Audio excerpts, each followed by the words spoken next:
Bismillahirrahmanirrahim. Alhamdulillah wassalatu wassalamu ala Rasulillah. Amma ba'd. Setelah video kemarin yaitu tentang makna adab, video yang kedua ini menjelaskan adab kepada Allah Subhanahu wa ta'ala. Bagaimana adab seorang muslim kepada Allah adalah inti dari ajaran Islam dan mencakup berbagai aspek kehidupan, baik yang bersifat batiniyah maupun lahiriah. Lahiriah itu maksudnya secara zahir, nyata. Adab ini sangat penting dan mencerminkan kemuliaan serta kesempurnaan syariat Islam. Berikut adalah adab seorang muslim kepada Allah secara gamblang dan terperinci berdasarkan sumber-sumber yang sudah saya kumpulkan dari Al-Quran, As-Sunnah, dan perkataan para salaf dan para ulama. Adab paling utama, tauhid dan keikhlasan dalam beribadah. Mengikhlaskan segala bentuk ibadah hanya kepada Allah semata, tidak dicampuri dengan apa yang disebut dengan riya, ujub.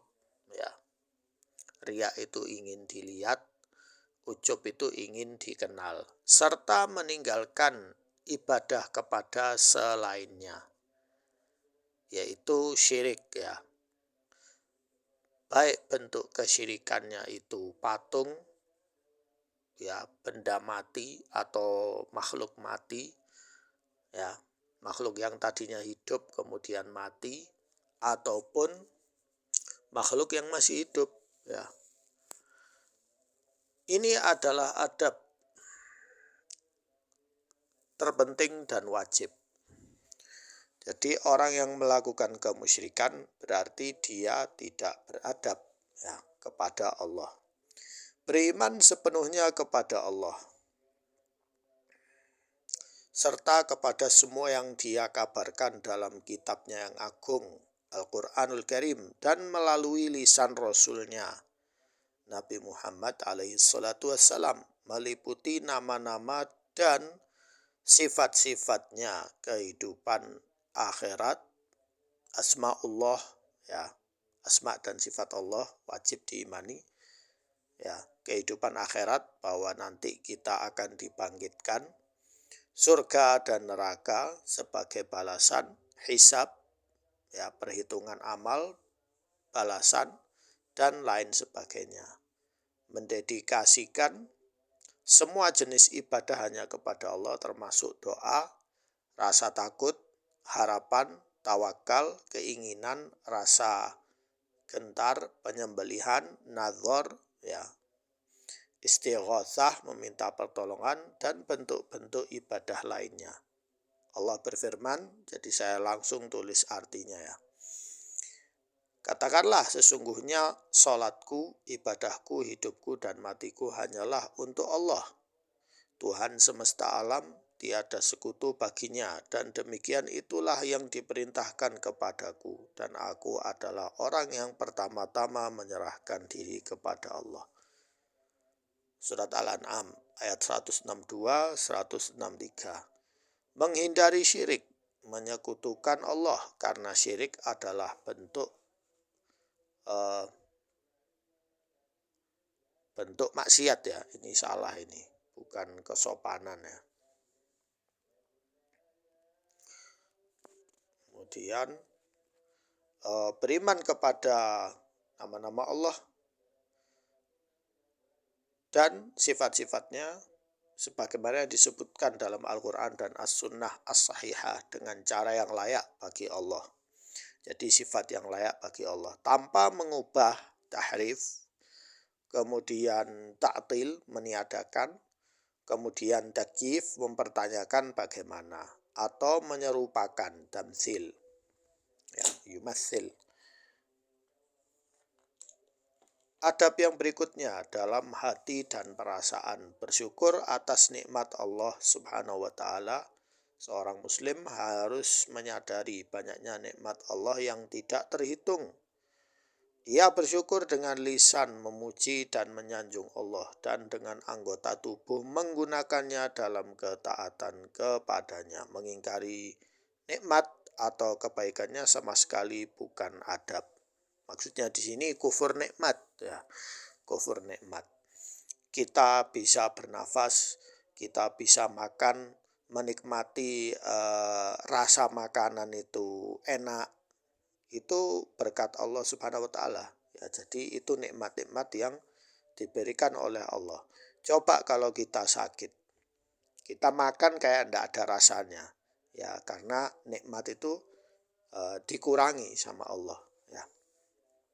Tapi kalau kita yang melihat video ini dalam kondisi sehat, kalian wajib untuk bersyukur. Bilang alhamdulillah, alhamdulillah. Ya. Begitu juga seorang suami harus bersyukur sudah punya istri, ya. Begitu juga seorang istri, ya, harus bersyukur sudah punya suami. Harusnya dia banyak bersyukur kepada Allah. Sudah dapat pasangan yang membantunya, bukan malah membangkang, ya, dengan bilang Anda itu tidak pernah berbuat kebaikan di hadapan saya. Itu sudah kufur nikmat pertama kepada Allah, ya. Karena Allah itulah yang membantu lewat perantara seorang suami, ya. Seperti itu, ya. Jadi jangan sampai kita kufur nikmat karena itu berbahaya sekali. Ya, lalu efeknya ujung-ujungnya cerai, lalu menyesal belakangan. Berikutnya mengagungkan Allah dengan ketaatan dan menghindari kemaksiatan. Dengan menyadari bahwa Allah senantiasa mengetahui dan melihat semua keadaan kita, hati akan dipenuhi rasa hormat dan jiwa akan dipenuhi ketakutan serta pengagungan kepadanya. Ini akan menimbulkan rasa malu untuk bermaksiat atau melanggar perintahnya. Jadi, menghindari kemaksiatan. Berikutnya, tawakal, berserah diri penuh kepada Allah. Menyediakan diri sepenuhnya di hadapan Allah.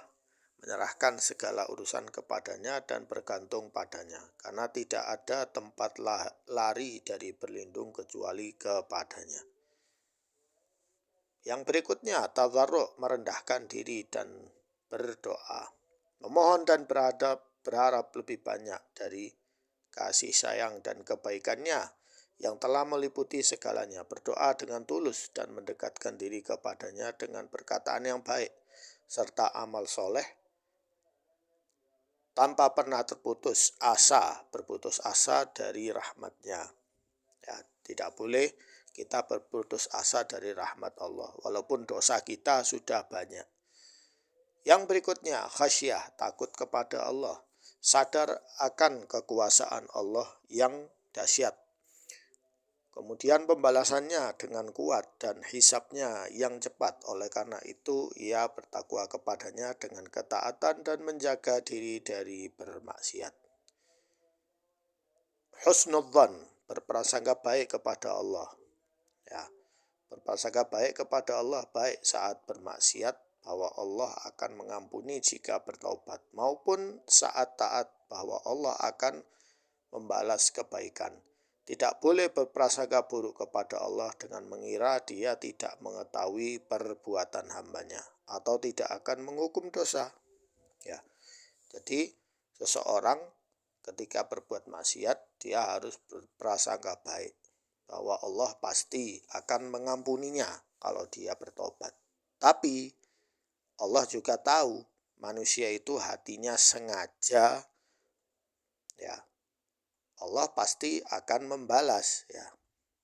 Jadi seseorang tetap harus takut terhadap hukuman dari Allah, yaitu berupa azab.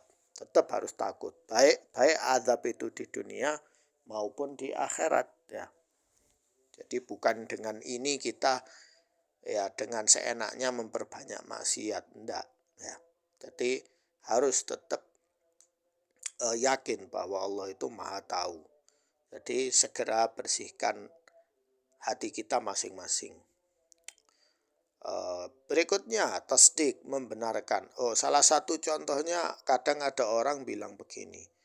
Ya, ketika berdoa, ya Allah, kenapa saya ditimpai begini? Ya Allah, saya sudah berbuat baik, tapi kenapa orang lain berbuat buruk kepada saya? Ya, kenapa? Ya, jadi itu tidak boleh ya. Jadi takdir Allah itu harus diterima, berprasangka baik kepada Allah. Karena Allah ingin kebaikan untuk hambanya. Berikutnya, tasdik, membenarkan Allah, membenarkan semua yang Allah beritakan, baik berita masa lalu, masa depan, yang gaib maupun yang hadir, keyakinan tanpa keraguan sedikit pun. Berikutnya, taslim, ketundukan, dan inqiyat, kepatuhan, menerima dan mengikuti perintah serta larangan Allah tanpa menentangnya dengan pendapat pribadi. Tidak ada pilihan lain selain melaksanakan perintah Allah dan menjauhi larangannya. Salah satu contohnya ketika dikatakan jangan berbuat kemusyrikan, jangan memberi sesajen ke syaitan. Mereka bilang ini dalilnya adalah budaya kita. Ya, padahal Allah sudah melarang itu. Ya. Kalau Allah sudah melarang, maka kita harus tunduk, ya, bukan malah tawar-menawar atau beriman dengan ayat ini dan kufur dengan ayat itu. Tidak bisa. Harus tunduk dan patuh atas perintah Allah. Berikutnya, ridho dengan ketetapan Allah, menerima segala sesuatu yang telah Allah takdirkan dan tetapkan sebagai bagian dari kesempurnaan adab terhadap Allah. Jadi harus ridho, ya. Kalau kita kekurangan uang, ya, ataupun tidak diberi rezeki anak, ya sudah harus ridho, ya, pasrah. Adab dalam praktek ibadah dan perilaku. Ini yang paling banyak saya perhatikan. Banyak orang yang dalam ibadahnya itu ngawur, ya. Bukannya belajar memperbaiki cara ibadahnya, tetapi masih tetap dia bawa. Dalam sholat, tidak mengangkat pandangan ke langit, melainkan menundukkannya ke bumi. Ya, ke bumi, melihat tempat sujud, atau melihat arah kiblat, ya. Sebagai bentuk adab yang sempurna dalam sholat. Tidak membaca Al-Quran saat rukuk dan sujud. Karena kedua posisi ini adalah keadaan merendahkan diri dan ketundukan di hadapan Allah. Kemudian meletakkan tangan kanan di atas tangan kiri saat berdiri untuk membaca Al-Quran. Jadi menaruh tangan kanan di atas tangan kiri itu bentuk adab kepada Allah. Berikutnya, menjaga ketenangan dan tumakninah, kekhusyuan, ya. Ketenangan itu tumakninah, ya. Sedangkan kekhusyuan itu fokus, ya, fokus dalam sholat. Tidak banyak bergerak atau bermain-main dengan benda-benda, ya. Karena ini yang paling banyak dilanggar. Orang-orang sholat tarawih tidak tumakninah sama sekali. Ya, itu salah satu bentuk orang yang tidak punya adab di hadapan Allah. Ya, walaupun dia punya adab di hadapan manusia lain, tapi dia melanggar adab dirinya di hadapan Allah. Kemudian dalam buang hajat, tidak menghadap atau membelakangi kiblat Ka'bah saat buang hajat, baik di tempat terbuka maupun di bangunan. Ya, semua orang sudah tahu tentang ini, ya. Kemudian menutup aurat, seorang lelaki-laki hendaknya menutup auratnya meskipun sedang sendirian, ya. Menjaga auratnya, ya. Tidak memakai celana pendek yang menunjukkan pahanya, bagian pahanya saat keluar ke misalnya alun-alun atau ke mall atau kemana lah, ya. Para masyayikh itu sudah berfatwa, pria tidak boleh memakai celana pendek yang di atas lutut ya, yang memperlihatkan pahanya, sehingga menjadi fitnah bagi wanita dan juga pria ya. Karena zaman sekarang ini bahaya ya. Jadi jangan pakai celana pendek kecuali celana yang melebihi lutut. Nah, itu tidak masalah karena kan auratnya sudah tertutup ya kan. Nah, itu adabnya seorang lelaki ya. Adapun yang wanita maka menutup seluruh auratnya kecuali kedua tangannya dan wajahnya. Itu pendapat ulama. Ada pendapat yang lain, wajah juga harus ditutup ya. Tetapi secara umum ya, hijab itu harus lebar, tidak boleh kecil. Juga para wanita dilarang untuk memakai pakaian yang ketat. Kemudian mengikuti ajaran Nabi Muhammad alaihissalam, mengikuti Nabi Muhammad adalah perintah Allah dan tanda cinta kepada Allah. Sehingga ini adalah adab utama yang wajib bagi seorang muslim terhadap Allah subhanahu wa ta'ala. Contoh adab para nabi sebagai teladan. Jadi para nabi itu adalah teladan kita ya. Bukan hanya Nabi Muhammad tetapi nabi-nabi yang lain. Baik, Nabi Isa alaihissalatu wassalam ketika ditanya oleh Allah apakah ia memerintahkan orang untuk menyembah dirinya dan ibunya. Ia menjawab dengan sangat sopan, jika aku pernah mengatakannya, tentulah engkau mengetahuinya. Ini menunjukkan pengakuan akan kemahatauan Allah. Jadi ketika Nabi Isa itu ditanyai di hari akhirat. Jadi ketika Allah mengumpulkan Nabi Isa dan orang-orang yang beliau dakwahi kaumnya, Allah akan bertanya, ya, wahai Nabi Isa, apakah kamu menyuruh orang untuk menyembahmu dan menyembah ibumu? Nabi Isa menjawab, apa? Jika aku pernah mengatakannya, tentulah engkau mengetahuinya. Ya, maha suci engkau. Ya, aku tidak menyuruh mereka kecuali menyembah kepadamu, ya, Tuhanku dan Tuhannya ibuku. Jadi Nabi Isa tidak pernah menyuruh manusia untuk menyembahnya atau menyembah ibunya. Jadi Nabi Isa itu mengakui bahwa beliau itu lemah ya, sebagai bentuk apa?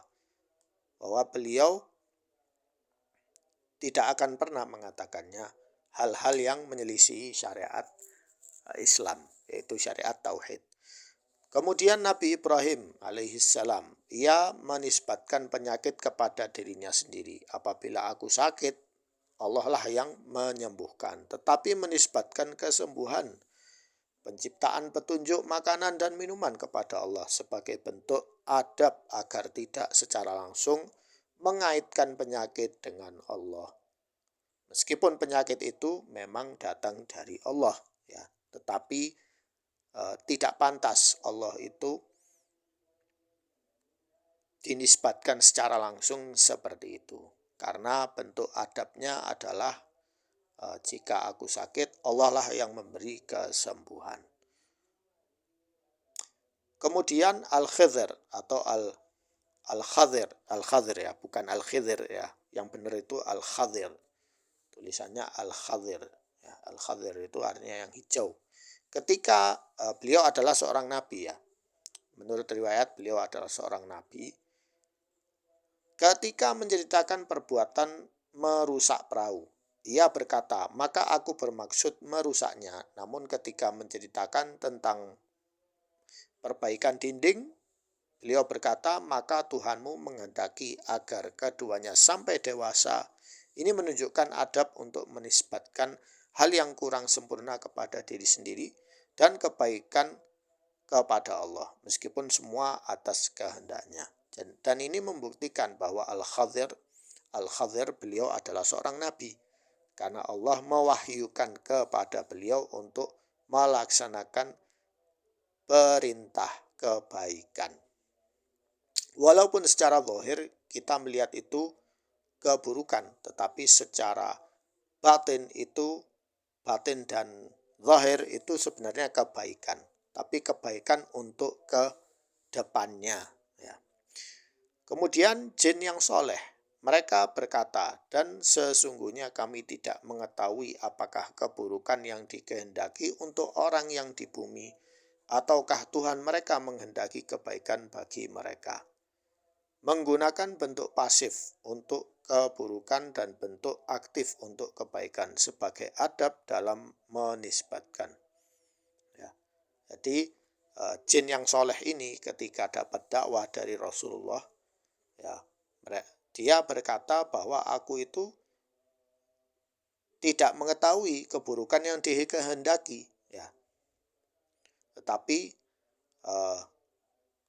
apakah Allah ingin menghendaki kebaikan bagi mereka? Jadi jin ini tahu ya adab kepada Allah itu bagaimana. Jin yang soleh ya. Kemudian Nabi Musa alaihissalam, beliau berdoa, ya Tuhanku, sesungguhnya aku sangat memerlukan sesuatu kebaikan yang engkau turunkan kepadaku, tanpa secara eksplisit meminta makanan, menunjukkan kerendahan hati dan kebutuhan kepada Allah. Jadi Nabi Musa itu tidak langsung minta makanan, tetapi minta sesuatu kebaikan yang diturunkan. Dan Allah tahu bahwa beliau butuh makanan.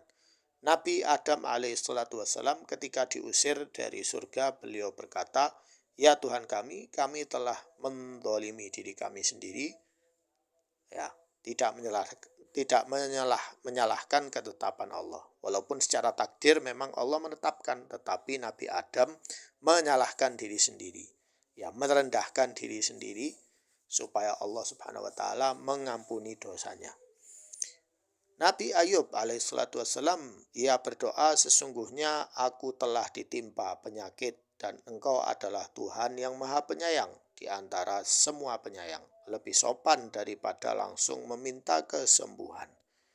Jadi beliau berdoa memuji kepada Allah, mengakui bahwa dirinya itu terkena penyakit, dan memuji Allah bahwa Allah maha Rahman dan Rahim. Dan yang berikutnya adalah Nabi Muhammad alaihissalatu wassalam saat naik ke langit, ya, jadi Allah itu jadi Nabi Muhammad itu mi'raj ke langit. Langit itu di mana? Di atas, ya, Isra dan Mi'raj. Mi'raj ke atas langit, ya. Mi'raj ke atas langit. Pandangan beliau tidak berpaling atau melampaui batas, menunjukkan kesempurnaan adab beliau. Jadi beliau itu mengikuti arahan malaikat. Dan Rasulullah selalu diperintah oleh malaikat supaya bertawadhu, ya. Jadi beliau mengatakan, siapa dirimu? Saya seorang Abdullahi wa Rasuluh. Saya seorang hamba Allah dan Rasulnya. Seperti itu. Itu bentuk tawadhu. Walaupun secara zahir Rasulullah SAW seorang Sayyidul Bashar, ya, tokoh yang utama, ya, orang yang terbaik di antara manusia yang baik. Tetapi beliau tidak menggunakan julukan itu, tetapi bilang Abdullahi wa Rasuluh. Saya seorang hambanya Allah, sebagai bentuk tawadhu. Ini saat beliau mi'raj, ya. Ini bentuk yang harus kita ikuti. Memahami dan mengamalkan adab-adab ini akan mengangkat derajat seorang muslim dan membawanya lebih dekat kepada Allah, ya. Jadi semakin kita memahami adab kita kepada Allah, maka semakin kita dekat kepada Allah, ya. Sekian dari saya, semoga bermanfaat.